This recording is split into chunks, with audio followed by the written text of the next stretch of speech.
Number 4 है I think. उसमें मैं पढ़ रहा था कि जो बदकार मर्द हैं वो बदकार औरतों के लिए और नेक मर्द नेक औरतों के लिए। और वो इस ज़िंदगी में इस दुनिया में होगा या वो आखिरत की ज़िंदगी में होगा?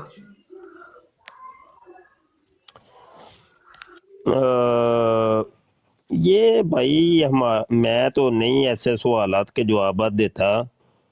मैं एक डिबेटर आदमी हूँ, तो काबिल अध्ययन मज़ाहब के ऊपर मैं काम करता हूँ। उसका कोई सवाल है तो आप करिए मुझसे। नहीं, मेरा ये डाउट था मुझे। मैं वो काफ़ी बंदों से पूछा है, वो कहते हैं जी, जी इधर ही होगा इधर हाँ, ही होगा, लेकिन मेरे जब जहाँ तक ज़हन मेरा जाता है, ये निज़ाम है ना जो ये वाला जो अल्लाह ने बताया कुरान में, ये आखिरत के लिए है। क्योंकि इधर तो लोग इतने इतने बुरे लोग हैं, उनको इतनी इतनी अच्छी बीवियाँ मिली हुई हैं, और इतनी इतनी अच्छी बीवियाँ हैं उनको इतने इतने बुरे लोग मिले हुए हैं उनके हामन। हाँ जी, बस वो इतनी नहीं तवज्जो देनी चाहिए। तो ये तकदीर के मामलात होते हैं, और तकदीर के मामले में सहाबा कराम एक दफ़ा ना मस्जिद नबी में तकदीर के मसले के ऊपर गुफ्तगू कर रहे थे। जैसे अभी आप एक मसले के ऊपर, तकदीर के मसले पर आप टेंशन में आ गई हैं। तो हाँ जी। सहाबा कराम कर रहे थे, नबी आलम सल्लल्लाहु अलैहि वसल्लम अपने हुजरा मुबारक से बाहर तशरीफ़ लाए तो रोक दिया कि तकदीर के मसले पर गुफ्तगू ना करो। तो हाँ जी।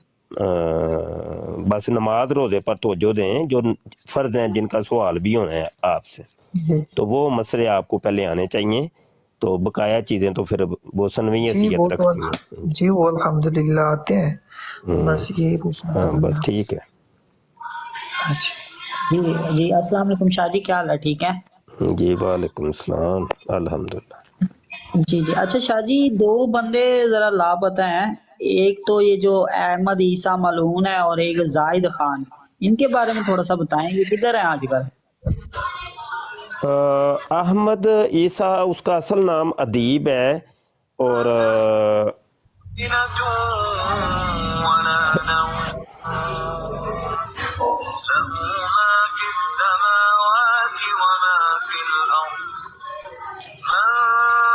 जी अदील भाई म्यूट कर लें, अदील भाई।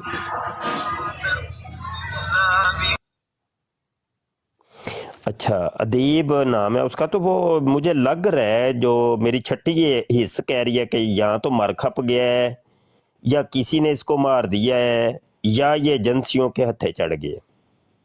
इन 3 कामों में कोई एक काम हुआ है। वो एक अरसे का ना लापता है।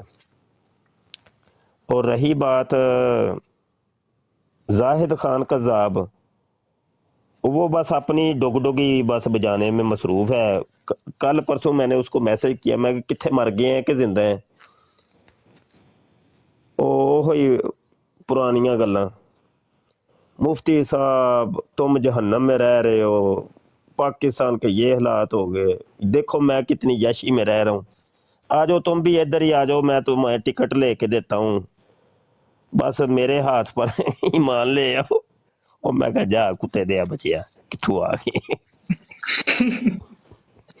तो बस अरे वो इंज शाह दे जी, ने बस तमाशे जे नमूने जे ते बड़े लगे फिरदे ने अच्छा कन्न मुफ्ती कुतरे। साहब चंदा बाजी आए ने, अगर क्योंकि ਸਾਡੇ ਕੋਲ ਜਿਹੜੇ ਕੁਐਸਚਨ ਹੁੰਦੇ ਨੇ ਉਹ ਸਾਡੀ ਆਪਣੀ ਇਸਤਤਾਅਤ ਦੇ ਮੁਤਾਬਕ, ਤੁਹਾਡਾ ਮਾਸ਼ਾਅੱਲਾ ਬੜਾ ਇੱਕ ਵਸੀ ਤਜਰਬਾ ਔਰ ਇਲਮ ਹੈ, ਤੇ ਅਗਰ ਤੁਸੀਂ ਆਪਣੇ ਉਸ ਵਿੱਚੋਂ ਚੰਦਾ ਬਾਜੀ ਦੇ ਹਵਾਲੇ ਨਾਲ ਕੁਝ ਜਮਾਤ ਤੋਂ ਕੋਈ ਗੱਲ ਇਹਨਾਂ ਤੋਂ ਅਗਰ ਪੁੱਛੋ, ਤੇ ਵੈਸੇ ਤੇ ਤੁਸੀਂ ਕਈ ਪੁੱਛੀਆਂ ਹੋਣੀਆਂ ਨੇ, ਤਾਂ ਬਾਜੀ ਕੀ ਹਾਲ ਹੈ, ਤੁਸੀਂ ਮੈਨੂੰ ਗੱਲ ਕਰੋ मुफ्ती साहब। हाँ जी, बाजी चंदा ने बड़े बड़े इंकशाफात कीते ने। जी बाजी सुनाओ फिर कुछ अज नवा कुछ सुनाओ। कैसे हो मुफ्ती साहब, ठीक हो जी तुसी? अल्हम्दुलिल्लाह जी हाँ। बस मैं पहले तो ये कहांगी कि मुफ्ती साहब मैं कुरान पाक नू मॉडर्न दुनिया दे नाल और साइंस दे नाल ਜਦੋਂ ਦੇਖਿਆ ਹੈ ਤੇ ਮੈਨੂੰ ਕੁਝ ਵੀ ਐਸੀ ਚੀਜ਼ ਨਹੀਂ ਲੱਗਦੀ ਕਿ ਇਟਸ ਓ ਮਾਈ ਗॉड ਹੈ ਤੇ ਬਹੁਤ ਕੋਈ ਅਜੀਬ ਕੰਮ ਹੋਇਆ ਹੈ। अगर कुरान पाक दी हर आयत और ਜਿਹੜੀ ਅਹਾਦੀਸ ਨੇ ਉਹਨਾਂ ਦੇ ਮਨੋ ਅਨ ਯਕੀਨ ਲਿਆ ਕੇ ਦੇਖੋ, ਇੱਕ ਤੇ ਤੁਹਾਡਾ ਰੂਹ ਜਿਹੜਾ ਹੈ ਬਹੁਤ ਜ਼ਿਆਦਾ ਪੁਰਸਕੂਨ ਰਹੇਗਾ, ਦੂਸਰਾ ਅੱਲਾ ਅਲ ਹਕ ਹੈ, ਇਸ ਲਈ ਕਿ ਹਰ ਗੱਲ ਜਿਹੜੀ ਹੈ ਸਾਇੰਸ ਕਦੀ ਨਾ ਕਦੀ ਮੁਫਤੀ ਸਾਹਿਬ ਸਾਬਤ ਕਰਦੀ ਹੈ ਕਿ ਕੁਰਾਨ ਸਾਇੰਸ ਦੀ ਦੌਰੇ ਜਦੀਦ ਦੇ ਨਾਲ ਇੰਨੀ 100 ਸਦੀਆਂ, ਇੰਨੇ 100 ਸਾਲਾਂ ਪਹਿਲੇ ਕਿਸ ਤਰ੍ਹਾਂ ਇੱਕ ਮੁਕੰਮਲ ਆਰਡਰ ਹੈ। ਤੇ ਮੈਂ ਬਚਪਨ 'ਚ ਨਾ ਇੱਕ ਚੀਜ਼ ਮਜ਼ਾਕਤਨ ਸੁਣੀ ਸੀ ਆਪਣੇ ਇਰਦ ਗਿਰਦ ਚੋਂ, ਕਾਦੀਆਨੀਆਂ ਚੋਂ ਜਾਂ ਮਹਿਫਲਾਂ ਵਿੱਚ ਜਾਂ ਜਦੋਂ ਇਬਾਦਤਖਾਨਿਆਂ 'ਚ ਇਕੱਠੇ ਹੁੰਦੇ ਸੀ ਨਾ, ਕਿ ਦੇਖੋ ਕੁਰਾਨ ਤੇ ਬੜਾ ਕੁਛ ਕਹਿੰਦਾ ਹੈ। ਕੁਰਾਨ ਤੇ ਕਹਿੰਦਾ ਕਿ ਕੁਰਾਨ ਪਾਕ 'ਚ ਤੇ ਆਇਆ ਕਿ ਸੂਰਹ ਹਦੀਦ ਹੈ ਤੇ ਉਹਦੇ ਵਿੱਚ ਹੈ ਅਨਜ਼ਲਨਲ ਹਦੀਦ, ਕਿ ਅਸੀਂ ਹਮਨੇ ਲੋਹਾ ਉਤਾਰਾ। ਤੇ ਦੇਖੋ ਲੋਹਾ ਜਿਹੜਾ ਉਹ ਨਾਜ਼ਲ ਹੋਇਆ ਜੀ, ਹਾ ਹਾ ਹਾ ਹਾ ਹੱਸਣ ਅੱਗੇ ਸਾਰੇ ਬਹੁਤ ਹੱਸੇ ਇਸ ਲਫ਼ਜ਼ ਤੇ। ਔਰ ਮੈਂ ਕਹਿੰਨੀ ਕਿ ਅਦਬਨ ਵੀ ਅਗਰ ਤੁਸੀਂ ਕੋਈ ਲਫ਼ਜ਼ ਐਸਾ ਹੈ ਤੁਹਾਡੇ ਦਿਮਾਗ 'ਚ ਤੇ ਉਹਨੂੰ ਅਦਬਨ ਇੱਕ ਵੀ ਚੀਜ਼ ਤੇ ਡਾਊਟ ਨਹੀਂ ਰੱਖਣਾ ਚਾਹੀਦਾ, ਕਿਉਂਕਿ ਇੱਕ ਇੱਕ ਲਫ਼ਜ਼ ਜਿਹੜਾ ਖੁਦਾ ਤਾਲਾ ਦੀ ਤਰਫੋਂ ਹੈ। ਤੇ 2002 ਦੇ ਵਿੱਚ ਨਾ ਸਾਇੰਸਦਾਨਾਂ ਨੇ ਇਹ ਸਾਬਤ ਕੀਤਾ ਕਿ ਲੋਹਾ ਜਿਹੜਾ ਹੈ ਉਹ ਜ਼ਮੀਨ ਦੀ ਪ੍ਰੋਡਕਟ ਨਹੀਂ ਹੈ, ਇਹ ਆਸਮਾਨ ਤੋਂ ਹੀ ਉਤਾਰਿਆ ਗਿਆ ਹੈ, ਨਾਜ਼ਲ ਹੀ ਹੋਇਆ, ਕਿਉਂਕਿ ਵੱਡੇ ਵੱਡੇ ਸ਼ਹਾਬੀਏ ਜਦੋਂ ਟਕਰਾਉਂਦੇ ਨੇ ਆਪਸ 'ਚ ਤੇ ਉਹ ਫਿਰ ਉਹਨਾਂ ਦਾ ਜਿਹੜਾ ਮਟੀਰੀਅਲ ਹੈ ਉਹ ਜ਼ਮੀਨ ਤੇ ਆ ਕੇ ਸਟਕ ਹੋ ਜਾਂਦਾ, ਫਿਰ ਇਨਸਾਨ ਉਹਨੂੰ ਆਪਣੀ ਮਿਹਨਤ ਦੇ ਨਾਲ ਪਗਲਾਉਂਦਾ ਹੈ ਤੇ ਕੰਮ 'ਚ ਲਿਆਂਦਾ ਹੈ।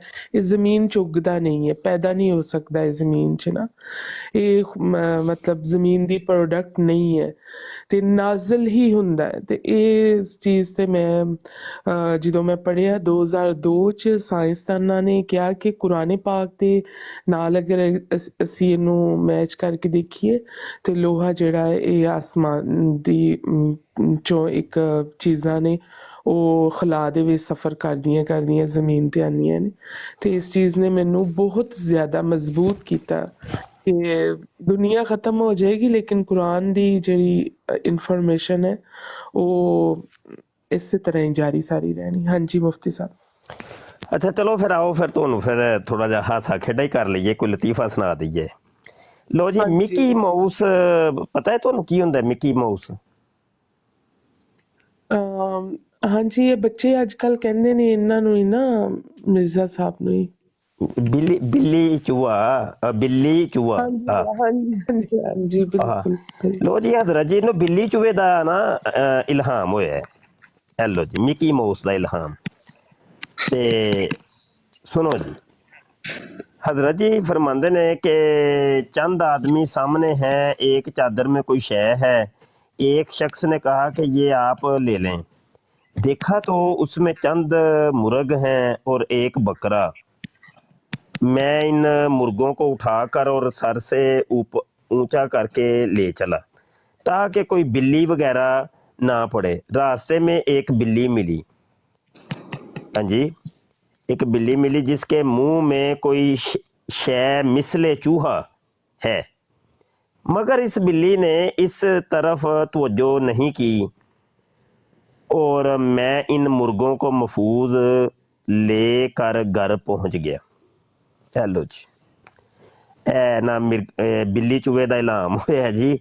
अल बदर एक नंबर 1 जिल्द 1905 ਦੇ ਸ਼ੁਮਾਰੇ 'ਚ ਤੇ ਮੁਕਾਸ਼ਿਫਾਤ ਦੇ ਸਫਾ ਨੰਬਰ 42 ਦੇ ਉੱਤੇ ਔਰ ਤਜ਼ਕਰਾ ਦੇ ਸਫਾ ਨੰਬਰ 558 ਦੇ ਉੱਤੇ ਇਹ ਤੁਹਾਨੂੰ ਇਲਹਾਮ ਮਿਲ ਜਾਏਗਾ। ਅੱਛਾ ਜੀ, ਚਲੋ ਜੀ, ਹਜ਼ਰਤ ਜੀ ਨੂੰ ਇੱਕ ਮੁਰਗੀ ਵਾਲਾ ਇਲਹਾਮ ਹੋਇਆ ਜੀ। ਇਹ ਲੋ ਜੀ, ਸੁਣੋ जी। रोया देखा कि एक दीवार पर एक मुर्गी है, वो कुछ बोलती है। सब फिक्रात याद नहीं रहे, मगर आखिरी फिक्रा जो याद रहा वो ये था, वो अपना इलाम ही भुल गया कि मुर्गी ने इलाम की कीता है। इलाम नूं याद ही नहीं रहा, आंदा सब फिक्रे नहीं मैनूं याद। हुण वो फिक्रा जिहड़ा याद रहा वो की है जी, इन कुंतुम मुस्लिमीन, अच्छा जी, इसके बाद बेदारी हुई, ये ख्याल था कि मुर्गी ने ये क्या अल्फाज बोले हैं। फिर ये इल्हाम हुआ, इनफिकू फी सबिलिल्लाहि इन कुंतुम मुस्लिमीन। ते ए बदर अखबार जिल्द 2 नंबर 1 ते 1906 ਦੇ शुमारे च ते मुकाशफात दे सफ़ा 47 ते तज़करा दे सफ़ा 580 ਦੇ ਉੱਤੇ ਇਹ ਮੁਰਗੀ ਵਾਲਾ ਇਲਾਮ ਤੁਹਾਨੂੰ ਲੱਭ ਜਾਏਗਾ। ਅੱਛਾ, ਹੈ ਤੇ ਬੇਸ਼ਰਮ ਆਦਮੀ ਸੀ ਨਾ, ਕਦੀ ਨਹੀਂ ਉਹਨੇ ਨਾ ਕੋਈ ਸਦਕਾ ਕੀਤਾ, ਜ਼ਕਾਤ ਕਦੀ ਨਹੀਂ ਸੀ ਦਿੱਤੀ, ਬਲਕਿ ਉਹ ਖੁੰਦਾ ਹੀ ਰਿਹਾ ਲੋਕਾਂ ਕੋਲ ਨਾ। ਤੇ ਹੈ ਤੇ ਜੇਬ ਕਤਰਾ ਸੀ, ਜੇਬਾਂ ਹੀ ਕੱਟਦਾ ਰਿਹਾ ਜੀ। ਮੁਫਤੀ ਸਾਹਿਬ ਮੇਰੀ ਗੱਲ ਸੁਣੋ ਥੋੜੀ ਸਾਰੀ ਜ਼ਰਾ। ਉਹ ਉਹਨਾਂ ਨੇ ਸਵਾਲ ਕਿਹੜਾ ਕੀਤਾ ਆ, ਤੁਸੀਂ ਜਵਾਬ ਕਿਹੜਾ ਦੇ ਰਹੇ ਹੋ? ਕਿੰਨੇ ਸਵਾਲ ਕਿਹੜਾ ਕੀਤਾ ਹੈ? ਮਤਲਬ ਕਿ ਉਹ ਕੋਈ ਹੋਰ ਗੱਲ ਸੁਣਾਉਂਦੇ ਪਏ, ਤੁਸੀਂ ਬਿੱਲੀ ਚੋਏ ਦੀ ਕਹਾਣੀ ਛੇੜ ਕੇ ਬਹਿ ਗਏ ਹੋ। ਕੌਣ ਹੋਰ ਗੱਲ ਸੁਣਾ ਰਹੇ? शाहजी जरा मुझे इजाजत दें शाहजी। ਹਾਂਜੀ ਹਾਂਜੀ। चलें, चलेगा, ठीक हो गया, आप कंटिन्यू रखें। ਨਹੀਂ, ਇਹਨਾਂ ਨੂੰ ਕੋਈ ਮਸਲਾ ਹੈ ਸ਼ਾयद ਕੋਈ। और बदतमीज भी तो होते हैं ना शाहजी, महफिल के अखलाक नहीं पता होते। ਨਹੀਂ ਕੋਈ ਮਸਲਾ ਹੈ ਤੇ ਦੱਸਣ ਸਾਨੂੰ ਕੀ शाहजी ਮਸਲਾ ਹੈ। बदतमीज आप समझते हैं, बदतमीजी कौन सिखा रहा है आज के दौर में? ਅੱਛਾ ਜੀ, जी ਅੱਛਾ ਜੀ, ਕੀ ਹੋਇਆ ਜੀ? ਨਾ ਮੇਰਾ ਪੁੱਤਰ, ਉਹ ਸਾਹਮਣੇ ਆ ਕੇ ਗੱਲ ਕਰੀ ਦੀ ਹੁੰਦੀ ਏ। ਜਿਹੜੀ ਪੇਟ 'ਚ ਦਰਦ ਹੋਵੇ ਉਹ ਦੱਸੋ। ਫੱਕੀਆਂ ਹਰ ਕਿਸਮ ਦੀਆਂ ਰੱਖੀਆਂ ਨੇ ਮੈਂ, ਫੱਕੀਆਂ, ਚੂਰਨ, ਸਭ ਕੁਝ ਹੈ ਮੇਰੇ ਕੋਲ। ਸਾਹਮਣੇ ਆ ਕੇ ਗੱਲ ਕਰੀ ਦੀ ਹੁੰਦੀ ਏ। और मुफ्ती साहब ये जो पहले मेरा ख्याल नजीर आईडी थी, ये कादियानी थे, कोई आइडिया है अली ਉਹ भाई ਬਸ आपको? ਇਹੋ ਹੀ ਹੈ ਜੋ ਵੀ ਹੈ ਨਾ ਜੀ। ਗੱਲ ਹੈ ਵੇ ਕਿ ਜਦੋਂ ਮਿਰਜ਼ੇ ਕਾਦੀਆਨੀ ਦੇ ਇਲਹਾਮ ਆ, ਤੁਹਾਨੂੰ ਤਾਂ ਖੁਸ਼ ਹੋਣਾ ਚਾਹੀਦਾ। ਤੁਹਾਡੇ ਪੇਟ 'ਚ ਕਿਉਂ ਦਰਦ ਹੁੰਦਾ ਪਿਆ ਭਾਈ? ਤੁਹਾਨੂੰ ਤਾਂ ਖੁਸ਼ ਹੋਣਾ ਚਾਹੀਦਾ ਕਿ ਇਲਹਾਮ ਤੁਹਾਡੇ ਮਸੀਹ ਨੂੰ ਹੋਏ ਤੇ ਪੜ੍ਹ ਕੇ ਮੌਲਵੀ ਸੁਣਾਉਂਦਾ ਪਿਆ। ਤੁਹਾਡੀ ਤੇ ਤਬਲੀਗ ਹੁੰਦੀ ਹੈ ਭਾਈ, ਤੁਹਾਨੂੰ ਤਾਂ ਖੁਸ਼ ਹੋਣਾ ਚਾਹੀਦਾ। उस्ताद मोहतरम वो फिर आना चाह रहा है ये आओ आओ आओ, जेलमी का लियो लियो लियो, फॉर्मूला। आन दियो आन दियो आन दियो। जी ਅਸੀਂ ਵੀ इनको ਵਿਹਲੇ मैंने खुद ही ਬੈਠੇ ਸਾਂ, उतारा था ਅਸੀਂ ਵੀ कि ਵਿਹਲੇ ये ਬੈਠੇ ਸਾਂ। डिस्टर्ब। ਉਹ ਚੁੱਕ ਸੂ ਇਹਨੂੰ ਓਏ, ਕੀ ਆਂਦਾ ਈ ਭਾਈ, ਸੁਣ ਲਓ ਯਾਰ, कासिम भाई ਸੁਣੀ ਦੀ नीचे ਹੁੰਦੀ नहीं ਹੈ ਅਗਲੇ उतारना ਬੰਦੇ ਦੀ। ਹਾਂਜੀ ਜੀ ਸਰ, ਮੈਂ ਕਹਿ ਰਿਹਾ ਕਿ ਉਹਨਾਂ ਨੇ ਸਵਾਲ ਕਿਹੜਾ ਕੀਤਾ, ਲੋਹਾ ਕਿਸ ਤਰ੍ਹਾਂ ਉੱਠਿਆ? ਤੁਸੀਂ ਅੱਗੇ ਆਪਣੀਆਂ ਕਹਾਣੀਆਂ ਛੇੜ ਦਿੱਤੀਆਂ। ਕਿੰਨੇ ਸਵਾਲ ਕੀਤਾ ਹੈ? ਉਹ ਮੈਡਮ ਬੈਠੇ ਨੇ ਜੋ ਕੁਝ ਉਹ ਮੈਨੂੰ ਨਹੀਂ ਪਤਾ। ਮੈਡਮ ਦਾ ਤੇ ਮੇਰਾ ਮਸਲਾ ਹੈ, ਤੁਹਾਨੂੰ ਕਾਹਦਾ ਮਸਲਾ ਹੈ? ਸਰ ਮਸਲਾ ਇਹ ਹੈ ਨਾ, ਮਸਲਾ ਕਿ ਉਹਨਾਂ ਨੇ ਤੁਹਾਡੇ ਨਾਲ ਗੱਲ ਕਿਹੜੀ ਕੀਤੀ ਹੈ? ਤੁਸੀਂ ਬਿੱਲੀ ਨਹੀਂ ਚੋਏ ਦੀ ਕਹਾਣੀ ਛੇੜ ਕੇ ਬਹਿ ਗਏ। ਤੁਹਾਨੂੰ ਕਾਹਦੀ ਪੇਟ ਦਰਦ ਹੋਈ ਹੈ? ਉਹ ਮੇਰੀ ਭੈਣ ਹੈ, ਉਹ ਜੋ ਮਰਜ਼ੀ ਮੈਨੂੰ ਕਹਿਣ, ਮੈਂ ਉਹਨਾਂ ਨੂੰ ਜੋ ਮਰਜ਼ੀ ਕਵਾਂ। बस मैं वही इंफॉर्मेशन शेयर करनी सी, खत्म हो गई सी मेरी गल ना दिल भाई। ਹਾਂ, ਉਹਨਾਂ ਨੇ ਤਾਂ ਕੋਈ ਸਵਾਲ ਨਹੀਂ ਕੀਤਾ ਤੇ ਤੁਹਾਨੂੰ ਕਾਹਦੀ ਮੈਂ ਬਸ ਤਕਲੀਫ ਇਹ ਹੋਈ ਕਹਿਣਾ ਹੈ? ਚਾਹ ਰਿਹਾ ਕਿ ਤੁਸੀਂ ਉਹ ਟਾਪਿਕ ਚੇਂਜ ਕਰਕੇ ਗੱਲ ਕਰਦੇ ਪਏ ਹੋ। ਉਹਨਾਂ ਨੇ ਕੋਈ ਨਹੀਂ, ਹੋਰ ਉਹ ਗੱਲ ਮੈਂ ਕੀਤੀ। ਜੋ ਮਰਜ਼ੀ ਕਰਾਂ, ਤੁਸੀਂ ਦੱਸੋ ਨਾ, ਤੁਹਾਨੂੰ ਤਕਲੀਫ ਕਾਹਦੀ ਹੋਈ ਹੈ? ਤੁਸੀਂ ਦੱਸੋ। ਉਹ ਮੈਨੂੰ ਕੋਈ ਤਕਲੀਫ ਨਹੀਂ ਮੁਫਤੀ ਸਾਹਿਬ, ਮੈਂ ਕਹਿ ਰਿਹਾ ਕਿ ਉਹਨਾਂ ਨੇ ਗੱਲ ਅੱਛਾ, ਫਿਰ ਕੀਤੀ ਕੀ ਰੋਲਾ ਕੀ ਹੈ ਇਲਹਾਮ ਦਾ ਕਿ ਜਿਹਦੇ ਤੇ ਤੁਹਾਨੂੰ ਤਕਲੀਫ ਹੋਈ ਹੈ? ਇਹ ਤੇ ਪਹਿਲੇ ਸਾਨੂੰ ਸਮਝਾਓ। ਮੈਨੂੰ ਕੀ ਪਤਾ ਕਿ ਮੈਨੂੰ ਨਾ ਇਲਹਾਮ ਦਾ ਪਤਾ ਨਾ ਮੋਨੀਨਾ ਦੇ ਰੋਲੇ ਦਾ ਪਤਾ। ਇਹ ਆਦੇ ਲੋਇਆ ਨਾਜ਼ਲ ਹੋਇਆ, ਸ਼ੀਆ ਆਦੇ ਲੋਇਆ ਅਲੀ ਹਜ਼ਰਤ ਅਲੀ ਵਸਨ ਨਾਜ਼ਲ ਹੋਇਆ ਜਿਹੜਾ ਤਲਵਾਰ ਆਈ। ਉਹ ਜਾਓ ਯਾਰ, ਐਵੇਂ ਨਾ ਕੰਮ ਕਰਿਆ ਕਰੋ, ਰੰਗ 'ਚ ਭੰਗ ਨਾ ਪਾਇਆ ਕਰੋ, ਸਮਝ ਆਈ ਕਿ ਨਹੀਂ? ਸ਼ੀਆ ਸੁੰਨੀ ਭਾਬੀ ਡਰਾਮੇਬਾਜ਼ੀ ਖੋਲੀ ਜੇ ਨਾ। ਅਸੀਂ ਮਤਲਬ ਸਾਡਾ ਕੰਮ ਹੀ ਕੋਈ ਹੋਰ ਹੈ। ਸਾਡਾ ਤੇ ਕੰਮ ਹੈ ਵੱਡੇ ਮਿਰਦੇ ਤੇ ਛੋਟੇ ਮਿਰਦੇ ਨੂੰ ਲਿੱਤਰ ਫੇਰਨਾ। ਫੇਰੋ, ਮੈਂ ਵੀ ਆਪੇ ਹੀ ਫੇਰਨਾ ਨਹੀਂ ਲਿੱਤਰ, ਆਪੇ ਹੀ ਫੇਰਨਾ। ਬੰਦੇ ਦੇ ਬੱਚੇ ਬਣਿਆ ਕਰੋ, ਸਮਝ ਆਈ ਕਿ ਨਹੀਂ? ਜੀ ਜੀ। ਆਪਣੇ ਕੰਮ ਨਾ ਕੰਮ ਪੁੱਤਰ ਰੱਖੀਦਾ ਹੁੰਦਾ, ਐਵੇਂ ਨਹੀਂ ਉਂਗਲਾਂ ਦੇਈਦੀਆਂ ਹੁੰਦੀਆਂ ਨਾ। ਤੁਹਾਨੂੰ ਕੋਈ ਛੋਟੇ ਵੱਡੇ ਦੀ ਕੋਈ ਤਮੀਜ਼ ਹੈ? ਮੂੰਹ ਚੁੱਕ ਕੇ ਐਵੇਂ ਹੀ ਬਸ ਉਂਗਲ ਵਿੱਚ ਦੇਣੀ ਹੈ। तो मुफ्ती साहब बंदा अगर गलत गल करता हो तो बोलना ਉਹ तो ਕਿਹੜੀ चाहिए। ਗਲਤ ਗੱਲ ਕੀਤੀ ਹੈ? ਮੈਂ ਇਲਹਾਮ ਪੜ੍ਹ ਕੇ ਸੁਣਾਇਆ ਹੈ ਵੱਡੇ ਮਿਰਜ਼ੇ ਦਾ। ਤੁਹਾਨੂੰ ਕਾਹਦੀ ਪੇਟ 'ਚ ਦਰਦ ਹੋਈ ਹੈ? मेरा केड़ा रिश्तेदार है? ਤੇ ਫਿਰ ਤਕਲੀਫ ਕਾਹਦੀ ਹੋਈ ਜੀ? ਉਹ ਦੱਸੋ ਨਾ। ਇੰਜ ਜਿਵੇਂ ਮੈਂ ਉਹਦੀ ਨਹੀਂ ਤੁਹਾਡੀ ਦੁਮ ਤੇ ਪੈਰ ਰੱਖ ਚੜਿਆ। ਮੈਨੂੰ ਤਕਲੀਫ ਇਹ ਹੋਈ ਹੈ ਕਿ ਉਹਨਾਂ ਨੇ ਸਵਾਲ ਕੋਈ ਹੋਰ ਕੀਤਾ, ਤੁਸੀਂ ਉਹ ਭਾਈ ਉਹਨਾਂ ਫੇਰ ਉਹਨਾਂ ਦੀ ਗੱਲ, ਉਹ ਮੇਰੀ ਭੈਣ ਹੈ।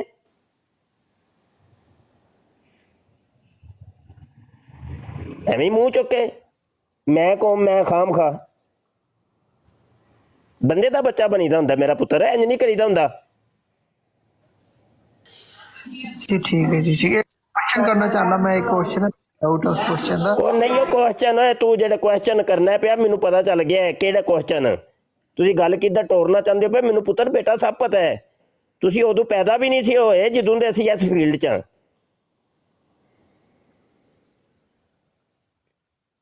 अच्छा फिर मेरे क्वेश्चन का जवाब दो ना, मैं अगर कुछ ना तो फील्ड तो तुम जवाब ਨਹੀਂ दे ਨਹੀਂ ਮੇਰਾ ਬੇਟਾ, ਮੇਰੇ ਕੋਲ ਨਹੀਂ ਤੁਹਾਡੇ ਕੁਐਸਚਨ ਦਾ ਜਵਾਬ ਹੈ। ਇਹ ਕੁਐਸਚਨ ਤੁਸੀਂ ਜਾ ਕੇ ਆਏ ਹੋ, ਉਧਰ ਆਪਣੀਆਂ ਬਰਾਡਾਂ ਤੇ ਜਾ ਕੇ ਕਿਸੇ ਨੂੰ ਕਰੋ। शाजी कह रहे हो शाजी कि मुझे मैं मौका पैदा भी शाजी मुझे मौका दीजिए। ਓਏ ਆ शाजी ਹੋਏ ਤੇਰੇ ਹੀ ਕੇਸ ही होए। अच्छा आदिल भाई, गुजारिश ये है कि काइंडली जब तक आपको पुकारा ना जाए, आप उस वक्त म्यूट रखें या नीचे चले जाएं। शुक्रिया। आप इंटरप्ट ना करें, ठीक है? ये माशाल्लाह 25-26 साल से ये चीज पे काम कर रहे हैं, तो ये हमारे उस्ताद हैं। अगर आपको कोई भी जी जी क्वेश्चन है ना, मैं जब आपको देखो पुकारा ना जाए, मैं आप वो खामोश मेरी बात सुनो। आप बेशक देखें, बात सुने, 1000 सवाल पर करें, नो प्रॉब्लम, लेकिन अपनी बारी का इंतजार करें। जब आपको आवाज देना, ये अदाबे महफिल है, जब आपको आवाज देना तब आप अपना क्वेश्चन करिएगा। शुक्रिया। जी अच्छा जी जी। मेरी बात तो सुने ना, मैं क्वेश्चन ही करना ਓ आया हूँ। ਯਾਰ ये ਭਾਈ मैं ਤੂੰ घबराहट पे ਮਾਈਕ गया था, ਮਿਊਟ ਕਰ ਲੈ, ਮੈਨੂੰ ਕੋਈ आई ਥੋੜੀ थिंक पता नहीं ਜਿਹੀ याद है कि ਥੋੜੀ ਜਿਹੀ ਮੈਂ ਤਲਾਵਤ ਕਰਨੀ ਹੈ ਮਿਰਜ਼ਾ ਸਾਹਿਬ ਦੇ ਇਲਹਾਮਾਤ ਦੀ। ਮੇਰਾ ਪੁੱਤਰ ਕੀ ਚਾਹੁੰਦੇ ਹੋ ਪਏ? ਹੱਦੀ ਹੋ ਗਈ ਯਾਰ, ਬਦਤਮੀਜ਼ੀ ਦੀ ਵੀ ਕੋਈ ਇੰਤਹਾ ਹੁੰਦੀ ਹੈ। ਅੱਛਾ ਲੋ ਜੀ, ਇਹ ਨਵੀਂ ਸੁਣ ਲਓ ਜੀ।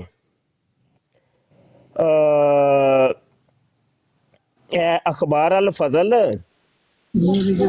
ਤੇ 23 ਅਕਤੂਬਰ ਦਾ शुमारा है ते 1926 ਤੇ ਸਫਾ ਨੰਬਰ 7 ਦੇ ਉੱਤੇ। अच्छा की है जी, एक जाहिल शख्स मसीह मऊद का नौकर था। इस पर एक दिन इल्हाम का छींटा बबरकते हजरत मसीह मऊद पड़ गया। वो सो रहा था, उसे इल्हाम हुआ कि उठो सूरा नमाज पढ़। चलो अच्छा, ਇਹ ਨਾ ਲਿਖਿਆ ਵੀ ਇੰਜ ਵੇ ਕਿ ਜਿਵੇਂ ਬਹੁਤ ਨਾ ਇਹ ਮਿਰਜ਼ਾ ਸਾਹਿਬ ਦੇ ਆ, ਕਿਉਂਕਿ ਉਹ ਨੌਕਰ ਹੈ, ਜੁੱਤੀਆਂ ਛੁੱਤੀਆਂ ਉਹਦੀਆਂ ਚੁੱਕਦਾ ਹੈ ਤੇ ਲੋਟਾ ਲੂਟਾ ਪਾਣੀ ਦਾ ਰੱਖਦਾ ਹੈ ਉਹਦੇ ਲੈਟਰੀਨ ਦੇ ਵਿੱਚ, ਤੇ ਉਹਦੀ ਬਬਰਕਤ ਯਾਨੀ ਬਬਰਕਤ ਹੈ ਹਜ਼ਰਤ ਮਸੀਹ ਮਊਦ, ਤੇ ਇਹ ਉਹਨੂੰ ਵੀ ਇਲਹਾਮ ਹੋ ਗਿਆ। ਤੇ ਇਲਹਾਮ ਕੀ ਹੋਇਆ ਜੀ? ਉਹਨਾਂ ਨੇ ਬੜੇ ਫਖਰ ਨਾਲ ਲਿਖਿਆ ਜੀ, ਇਲਹਾਮ ਹੋਇਆ ਜੀ ਉੱਠੋ ਸੂਰਾ ਨਮਾਜ਼ ਪੜ੍ਹ। ਚਲੋ ਤੇ ਇਹਦੇ ਚ ਕਿਹੜੀ ਖਾਸੀਅਤ ਹੈ ਭਾਈ? ਉਹ ਕਾਦੀਆਨੀਓ ਦੱਸੋ ਨਾ ਯਾਰ, ਕਿਹੜਾ ਫਰਿਸ਼ਤਾ ਸੀ ਇਹਦੇ ਕੋਲ ਜਿਹੜਾ ਹੁੰਦਾ ਸੀ? ਚੱਲ ਮਿਰਜ਼ੇ ਕੋਲ ਤੇ ਟੀਚੀ ਟੀਚੀ ਆਇਆ ਸੀ ਤੇ ਮਿੱਠਨ ਲਾਲ ਆਇਆ ਸੀ, ਲੇਕਿਨ ਇਹਦੇ ਕੋਲ ਕਿਹੜਾ ਆਇਆ ਸੀ ਭਾਈ?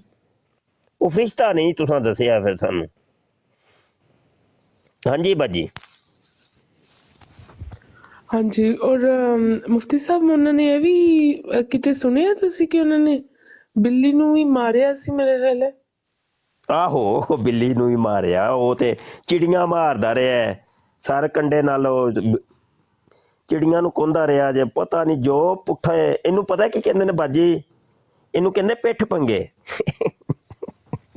ਹਾਂਜੀ, ਬੜੇ ਔਰ ਪਿੱਠ ਇਹਨੂੰ ਪੰਗੇ ਲਏ। ਕਹਿੰਦੇ ਛੋਟੀਆਂ ਹੁੰਦੀਆਂ ਉਹ ਪਿੰਡ ਦੀਆਂ ਔਰਤਾਂ ਵੀ ਕਹਿੰਦੀਆਂ ਸੀ ਚਿੜੀ ਮਾਰ ਨਾ। चिड़ी मार, सुंदी चिड़ी मार। शाह साहब, वो आपने एक आईडी का कहा था, मैंने ना आईडी बना के आपको व्हाट्सएप की है। बस उसमें ये देखना है कि वो एक कॉइन दे के ना आप कैमरा एटलीस्ट ऑन कर सकते हैं उस पर, और 0 फॉलोवर चाहिए होंगे कोई। मैंने बनाई अपनी फिजी कंट्री में, और आपको आईडी पासवर्ड ईमेल के और टिकटॉक आईडी के दोनों भेज दिए व्हाट्सएप में। Wonderful wonderful wonderful. मैं ना हुणे बस चेक वो करना थोड़ी सी- ਤੇ ਮੈਂ ਫਿਰ ਉਹਦੇ हाँ जी। ਤੂੰ ਆਨਾ ਵਾ ਯਾਰ, ਕੈਮਰਾ ਤੇ ਕੰਮ ਕਮਾਨ ਹੋਏ ਨਾ ਮੇਰਾ ਯਾਰ, ਤੇ ਮੈਂ ਲਾਈਵ ਆ हाँ, ਸਕਾਂਗਾ? बस ਤੁਸੀਂ ਮਾਈਕ ਤੇ ਆ ਜਾਓਗੇ ਤੇ ਕੈਮਰਾ ਔਨ ਕਰ ਸਕੋਗੇ। ਇੱਕ ਕੋਇਨ ਪੇ ਕਰਨਾ ਪੜੇਗਾ ਉਹ ਤੋਂ ਨਾ ਆਈਡੀ ਤੋਂ। ਥੋੜਾ ਟੈਸਟ ਕਰਨਾ ਹੈ ਕਿ ਆਇਆ ਕਿ ਕੰਮ ਚੱਲਦਾ ਕਿ ਨਹੀਂ, ਕਿਉਂਕਿ ਮੈਨੂੰ ਇਸ ਤਰ੍ਹਾਂ ਮੈਂ ਕੈਮਰਾ ਔਨ ਕਰ ਸਕਦਾ ਕੋਇਨ ਪੇ ਕਰਕੇ, ਤੇ ਮੇਰੇ 0 ਫਾਲੋਅਰ ਤੋਂ ਮੈਂ ਮਾਈਕ ਤੇ ਆ ਸਕਦਾ ਹਾਂ। ਮੇਰੀ ਕੰਟਰੀ 'ਚ ਆਪਸ਼ਨ ਹੈ ਇਹ ਵਾਲੀ। ਅੱਛਾ ਅੱਛਾ ਅੱਛਾ ਅੱਛਾ ਅੱਛਾ। ਇਹ ਬੜੇ ਰੋਲੇ ਨੇ ਨਾ ਟਿਕਟਾਕ ਦੇ, ਇਹ ਮੁਖਤਲਿਫ ਮੁਲਕਾਂ ਦੀਆਂ ਆਈਡੀਆਂ ਤੇ ਮੁਖਤਲਿਫ ਉਹਦੇ ਫੰਕਸ਼ਨ, ਤੇ ਬੜੇ ਮੁਫਤੀ ਸਾਹਿਬ ਮਾਮਲੇ। ਜਿਹੜਾ ਹੈ ਨਾ ਫਲਸਤੀਨ ਦੀ ਕੋਈ ਵੀ ਪੋਸਟ ਲਾਉਣ ਨਾਲ ਬਹੁਤ ਜ਼ਿਆਦਾ ਲੋਕਾਂ ਦੀਆਂ ਆਈਡੀਆਂ ਉਡਾ ਰਹੇ ਨੇ। ਹਾਂਜੀ, ਫਲਸਤੀਨ ਦੀ। ਲੇਕਿਨ ਇਹ ਹੈ ਕਿ ਮੈਂ ਖੁਦ ਵੀ ਲਾਈ ਹੈ, ਉਹ ਫਿਰ ਮੇਰੇ ਖਿਆਲ ਦੇਖਦੇ ਨੇ ਕਿ ਨਵੀਂ ਆਈਡੀ ਹੈ ਜਾਂ ਕੀ। ਲੇਕਿਨ ਮੈਨੂੰ ਕਾਫੀ ਜ਼ਿਆਦਾ ਲੋਕਾਂ ਨੇ ਕਿਹਾ ਕਿ ਸਾਡੇ ਫੇਸਬੁੱਕ ਤੇ ਟਿਕਟੋਕ ਤੇ ਉਡਾ ਦਿੱਤੇ ਨੇ ਉਹਨਾਂ ਨੇ ਫਲਸਤੀਨ ਦਾ ਲਾਉਣ ਦੀ ਵਜ੍ਹਾ ਤੋਂ। ਉਹ ਬਸ ਇੰਝ ਹੀ ਹੈ ਨਾ ਬਾਜੀ, ਕੀ ਕਰੀਏ। ਲੇਕਿਨ ਅਸੀਂ ਆਪਣਾ ਆਵਾਜ਼ ਤੇ ਨਹੀਂ ਨਾ ਬੰਦ ਕਰ ਸਕਦੇ। ਬਿਲਕੁਲ ਹਾਂਜੀ, ਬਿਲਕੁਲ ਬਿਲਕੁਲ। ਤੇ ਮੁਫਤੀ ਚੂੰਕਿ ਸਾਹਿਬ ਅਸੀਂ ਇਹ ਇੱਕ ਲੋਕ ਨਾ ਸੋਸ਼ਲ ਮੀਡੀਆ ਐਕਟਿਵਿਸਟ ਹਾਂ ਤੇ ਹਾਂਜੀ ਕਮ ਅਜ਼ ਕਮ ਅਸੀਂ ਉੱਥੇ ਜਾ ਨਹੀਂ ਸਕਦੇ, ਤੇ ਸੋਸ਼ਲ ਮੀਡੀਆ ਦੇ ਮਹਾਜ਼ ਤੇ ਇੱਕ ਜੋ ਹੱਕ ਵੇ ਉਹ ਤੇ ਅਦਾ ਕਰੀਏ ਨਾ ਜੀ, ਇੱਕ ਆਵਾਜ਼ ਤੇ ਬੁਲੰਦ ਕਰ ਸਕਨੇ ਆ ਨਾ ਜੀ। ਤੇ ਬਿਲਕੁਲ ਬਿਲਕੁਲ। ਔਰ ਇੱਥੇ ਤੁਰਕੀ ਲੋਕਾਂ ਨੇ ਨਾ ਮੁਫਤੀ ਸਾਹਿਬ ਆਪਣੇ ਬੱਚਿਆਂ ਨੂੰ ਸਾਰੀ ਜਗ੍ਹਾ ਕਮਿਊਨਿਟੀ 'ਚ ਨਾ ਤੁਰਕੀ ਦੇ ਲੋਕਾਂ ਨੇ ਐਲਾਨ ਕੀਤਾ ਕਿ ਯੂਰਪ ਵਿੱਚ ਵੀ ਕੋਈ ਮੈਕਡੋਨਲਡ ਔਰ ਕੋਕਾ ਕੋਲਾ ਨਹੀਂ ਪੀਏਗਾ। ਤੇ ਯਕੀਨ ਕਰੋ ਕਿ ਇੰਨਾ ਜ਼ਿਆਦਾ ਲੋਕਾਂ ਨੇ ਫਾਲੋ ਕੀਤੀ ਹੈ ਨਾ ਗੱਲ। ਔਰ ਮੈਂ ਕਹਿੰਦੀ ਕਿ ਇਸ ਤਰ੍ਹਾਂ ਦਾ ਪਾਕਿਸਤਾਨੀਆਂ ਵਿੱਚ ਵੀ ਹੋਣਾ ਚਾਹੀਦਾ ਅਵੇਅਰਨੈਸ ਕਿ ਯਕੀਨ ਇਹਨਾਂ ਮੰਨਿਓ ਨੂੰ ਕਿ ਮੇਰੀ ਅਰਬਾਂ ਦਾ ਘਰ ਦੀ ਲਾਸ ਹੋ ਹੈ ਰਿਹਾ ਬਾਜੀ, ਜੀ। ਉਹ ਬੜੇ ਸ਼ੌਕ ਨਾਲ ਨਾ ਪੈਪਸੀ ਪੂਪਸੀ ਪੀਂਦੀ, ਤੇ ਜੀ ਉਹਨੇ ਜਨਾਬ ਸਪੈਸ਼ਲੀ ਪੂਰੇ ਘਰ ਤੇ ਪਾਬੰਦੀ ਹੈ, ਉਹ ਗੌਰਮੇ ਦੀ ਆ ਰਹੀ ਜੇ। ਹਾਂਜੀ, ਤੇ ਕੋਈ ਕੋਕ ਨਹੀਂ, ਪੈਪਸੀ ਨਹੀਂ, ਤੇ ਜਿਤਨੀ ਵੀ ਹੈ ਯਹੂਦੀ ਪ੍ਰੋਡਕਟਸ ਨੇ ਤੇ ਸਭ ਦਾ ਸਖਤੀ ਨਾਲ ਬਾਈਕਾਟ। ਘਰ 'ਚ ਹੋਰ ਵੀ ਅਸ਼ਿਆਏ ਖੁਰਦੋਨੋਸ਼ ਹੁੰਦੀਆਂ ਨੇ, ਤੇ ਜਿਹੜੀਆਂ ਸਨ ਨਾ ਉਹ ਆਪੇ ਹੀ ਬੜੀ ਮਾਸ਼ਾਅੱਲਾ ਹੁਸ਼ਿਆਰ ਹੈ, ਉਹ ਚੁੰਨ ਚੁੰਨ ਕੇ ਉਹਨੇ ਕਹਿੰਦੇ ਇਹ ਲੈਣੀ ਹੋਈ ਨਹੀਂ। ਬਾਈਕਾਟ, ਸਖਤੀ ਨਾਲ ਬਾਈਕਾਟ। ਜ਼ਬਰਦਸਤ ਜ਼ਬਰਦਸਤ ਹਾਂਜੀ ਜ਼ਬਰਦਸਤ। ਇਹ ਬਹੁਤ ਵੱਡਾ ਇੱਕ ਨੁਕਸਾਨ ਹੈ ਅਗਰ ਹਰ ਬੰਦਾ ਇਹਦੇ ਤੇ ਸਖਤੀ ਨਾਲ ਅਮਲ ਕਰੇ। ਔਰ ਮੈਂ ਕਹਿੰਦੀ ਹਾਂ ਪਾਕਿਸਤਾਨੀ ਲੇਕਿਨ ਪੈਟਰੋਲ ਅਸੀਂ ਹਾਂਜੀ ਪਵਾਉਂਦੇ ਜੇ ਉਹ PSO ਤੋਂ। ਹਾਂਜੀ, ਪਾਕਿਸਤਾਨੀ ਸਾਡਾ ਪੈਟਰੋਲ ਪੰਪ ਹੈ, ਤੇ ਚਲੋ 2-4 ਰੁਪਏ ਜਿਹੜੇ ਬਚਣਗੇ ਉਹ ਆਪਣੇ ਪਾਕਿਸਤਾਨ ਨੂੰ ਹੀ ਬਚਣਗੇ ਨਾ, ਤੇ ਅਸੀਂ ਕਿਧਰੋਂ ਨਹੀਂ ਜੀ ਇੱਧਰ ਉੱਧਰ। ਹਾਂਜੀ, ਇਹ ਚੂੰਕਿ ਦੀਗਰ ਅੱਛਾ ਇਹਨਾਂ ਜੀ ਲੋਕਾਂ ਜੀ ਦੇ ਨੇ ਨਾ ਜੀ। ਮਾਸ਼ਾਅੱਲਾ ਜੀ। ਇਹ ਅਸੀਂ ਸਮਝਦੇ ਹਾਂ ਪਰ ਯਾਰ ਅਸੀਂ ਨਹੀਂ ਲਾਵਾਂਗੇ ਤੇ ਕੀ ਫਰਕ ਪਏਗਾ, ਤੇ ਥੋੜੇ ਥੋੜੇ ਨਾਲ ਬਹੁਤ ਸਾਰਾ ਬਣ ਜਾਂਦਾ ਹੈ।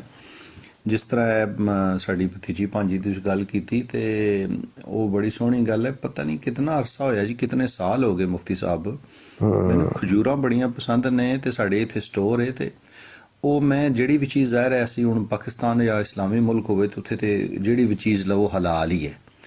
ਤੇ ਬਾਹਰ ਤੁਸੀਂ ਆਉਂਦੇ ਜਾਂਦੇ ਤੁਹਾਨੂੰ ਹੋਏਗਾ ਪਤਾ ਭਈ ਅਸੀਂ ਨਾ ਫਿਰ ਉਹ ਪੜ੍ਹਨੇ ਆ ਯਾਰ ਹੈ ਕਿੱਥੋਂ ਹੈ ਕਿਸ ਤਰ੍ਹਾਂ ਹੈ। ਤੇ ਉਹ ਖਜੂਰ ਤੇ ਹਲਾਲ ਹੈ, ਪਰ ਉਹਦੇ ਪਿੱਛੇ ਲਿਖਿਆ ਭਾਜੀ ਇਹ ਪ੍ਰੋਡਿਊਸ ਨਾ ਇਸਰਾਈਲ ਦੀ ਹੈ। ਉਹ ਪੱਤਾ ਔਰ ਉਹ ਬੜੀ ਮੋਟੀ ਔਰ ਬੜੀ ਜ਼ਬਰਦਸਤ ਕਿਸਮ ਦੀ ਖਜੂਰ। ਲੇਕਿਨ ਮੈਂ ਉਹ ਅਰਸਾ ਹੀ ਹੋਇਆ, ਮੈਨੂੰ ਦਿਲ ਵੀ ਕਰੇ ਤੇ ਮੈਂ ਨਹੀਂ ਲੈਂਦਾ। ਮੈਂ ਕਿਹਾ ਯਾਰ ਮੈਂ ਵੇਟ ਕਰ ਲਾਂਗਾ, ਤੇ ਉਹ ਆਦਤ ਦਾ ਹਿੱਸਾ ਬਣ ਗਿਆ ਭਈ ਇਹ ਜਿਹੜੀਆਂ ਚੀਜ਼ਾਂ ਨੇ ਨਾ ਉਹਨਾਂ ਦੇ ਬਾਰੇ 'ਚ ਨਾ ਗੌਰ ਕਰਨਾ ਚਾਹੀਦਾ ਹੈ। ਔਰ ਇਸ ਤਰ੍ਹਾਂ ਜਿਸ ਤਰ੍ਹਾਂ ਤੁਸੀਂ PSO ਕਿਹਾ ਹੈ ਭਾਜੀ, ਪਾਕਿਸਤਾਨ ਨੂੰ ਕੋਈ 4 ਪੈਸੇ ਬਚਣਗੇ। ਤੇ ਹੁਣ ਇੱਥੇ ਬਾਹਰ ਨੇ ਉਹ ਮਸ਼ਹੂਰ, ਹੁਣ ਕਿਤਨੇ ਸਾਲਾਂ ਤੋਂ ਪਾਕਿਸਤਾਨ ਜਦੋਂ ਜਾਣਾ ਤੇ ਉੱਥੋਂ ਮੈਂ ਨਾ 1-2-3 ਜੋੜੇ ਚਲੋ ਲੈ ਲਵੇ ਜਿਹੜੀ ਜ਼ਰੂਰਤ ਦੇ ਮੁਤਾਬਕ ਹੋਣ। ਤੇ ਮੈਂ ਕਿ ਯਾਰ ਇੱਕ ਤੇ ਉੱਥੇ ਅੱਛੇ ਵੀ ਮਿਲਦੇ ਨੇ, ਲੈਦਰ ਵੀ ਉਹ ਹੀ ਹੈ ਜਿਹੜਾ ਮਤਲਬ ਹੈ ਗਾਂ ਵਗੈਰਾ ਦਾ, ਕਾਓ ਦਾ ਕੋਈ ਇਸ ਤਰ੍ਹਾਂ ਹੋਏਗਾ। ਤੇ ਬਾਹਰ ਤੇ ਉਹ ਵੀ ਥੋੜਾ ਜਿਹਾ ਹੁੰਦਾ ਹੈ, ਤੇ ਸਸਤੇ ਵੀ ਤੇ ਬਿਹਤਰ ਵੀ, ਔਰ ਆਪਣੇ ਮੁਲਕ ਦਾ ਫਾਇਦਾ ਵੀ। ਜੀ ਹਾਂ। ਮੈਂ ਵੈਸੇ ਇੱਕ ਚੀਜ਼ ਨਾ ਨੋਟ ਕੀਤੀ ਜੇ, ਇਹ ਅਵੇਅਰਨੈਸ ਨਾ ਪੜ੍ਹੇ ਲਿਖੇ ਤਬਕੇ ਦੇ ਵਿੱਚ ਜਿਹੜੀ ਹੈ ਨਾ ਇਹ ਹੈ ਵੇ। ਗੌਰਮੈਂਟ ਤੋਂ ਯਕੀਨ ਜਾਨੋ ਬੋਤਲ ਲੈਣ ਗਿਆ, ਉਹ ਆਂਦਾ ਭਾਈ ਜੀ ਹੈ ਹੀ ਨਹੀਂ, ਸਟਾਕ ਹੀ ਖਤਮ ਹੋ ਗਿਆ। ਉਹ ਮੈਂ ਕਿਹਾ ਬੱਲੇ ਭਾਈ, ਪਹਿਲੇ ਤੇ ਇੱਥੇ ਲੈਣਾ ਲੱਗੀਆਂ ਹੁੰਦੀਆਂ ਸਨ ਤੇ ਤੁਹਾਡੀ ਵਿਕਦੀ ਹੋਈ ਕੋਈ ਨਹੀਂ ਸੀ। ਤੇ ਉਹ ਫਿਰ ਨਾ ਉੱਥੋਂ ਆਈਡੀਆ ਮੈਨੂੰ ਹੋਇਆ ਕਿ ਮੈਂ ਕਿਹਾ ਨਾ ਭਾਈ, ਸ਼ਊਰ ਹੈ ਵੇ ਸਾਡੀ ਕੌਮ ਨੂੰ, ਤੇ ਆ ਪੜ੍ਹੇ ਲਿਖੇ ਲੋਕਾਂ ਦੇ ਵਿੱਚ ਜੇ। ਹੁਣ ਮੈਂ ਜਿਹੜੀ ਜਗ੍ਹਾ ਤੇ ਰਹਿਣਾ ਵਾ ਉਹ ਮਤਲਬ ਸਾਰੇ ਪੜ੍ਹਾ ਲਿਖਿਆ ਤਬਕਾ, ਔਰ ਮਾਸ਼ਾਅੱਲਾ ਤੇ ਉਹ ਇਹ ਵੇ ਕਿ ਜਿਹੜੇ ਨੇ ਨਾ ਮਤਲਬ ਜਿਹੜੇ ਅਨਪੜ੍ਹ ਜਾਹਿਲ ਲੋਕ ਨੇ ਉਹ ਨੱਪ ਕੇ ਰੱਖਦੇ ਨੇ, ਉਹਨਾਂ ਨੂੰ ਕੋਈ ਨਹੀਂ ਖਬਰ। ਹਾਂਜੀ, ਤੇ ਯਕੀਨ ਮੰਨਿਓ ਇਹ ਹੁਣ ਕ੍ਰਿਕਟ ਕਰੁਕਟ ਹੋ ਰਹੀ ਹੈ ਨਾ, ਤੇ ਜਾਹਿਲਾਂ ਦੇ ਵਿੱਚ ਇਹਦਾ ਸਭ ਤੋਂ ਜ਼ਿਆਦਾ ਜੇ ਰੁਝਾਨ ਬੜੇ ਸ਼ੌਕ ਨਾਲ ਵੇਖ ਰਹੇ ਨੇ, ਬੜੇ ਸ਼ੌਕ ਨਾਲ। ਯਕੀਨ ਜਾਨੋ ਪੜ੍ਹਿਆ ਲਿਖਿਆ ਤਬਕਾ इतनी नफरत